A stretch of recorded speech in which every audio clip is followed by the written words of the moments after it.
હું તો ખાલી કર્મમાં માનું છું.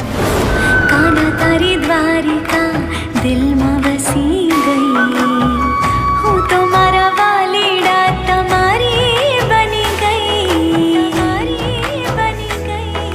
એ મન મક્કમ કરીને મારી વાત સાંભળજે. દુનિયા કહે કહેવત તારી, ભક્તિને બચાવી લે. તું મને કે તું ભક્તિને કંઈ જ નહીં થવા દે. મારી ભાભી જે તમારી ભક્તિ કરે છે એની ભક્તિની લાજ રાખ.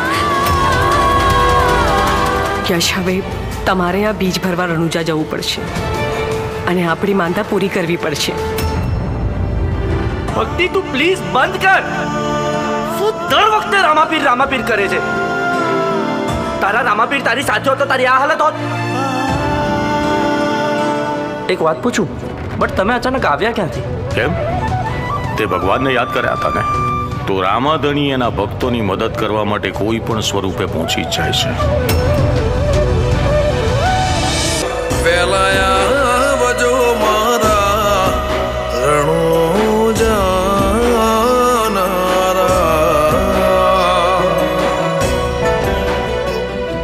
પણ ખાલી ભક્તિથી ભોજન નથી મળતું, ના કે જ્ઞાનથી ઘર ચાલે છે.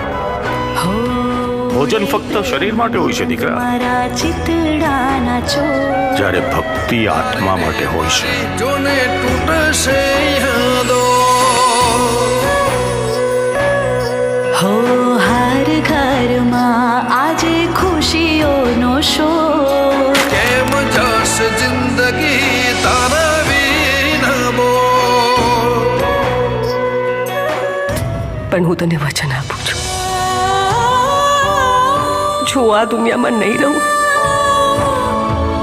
તો ફરી એક મારું તારા જીવનમાં આવીશ, તારી દીકરી બનીને.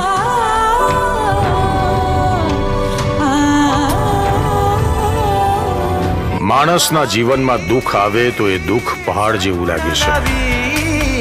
તો એ સમયે માણસને ભક્તિ જ્ઞાન રૂપી તત્વ સમજાઈ જાય અને દુઃખ પ્રેરણા બની જાય છે. જેમ જેમ મનુષ્ય ભવની નજીક જતો જાય છે તેમ તેમ તેને શાંતિનો અહેસાસ થાય છે.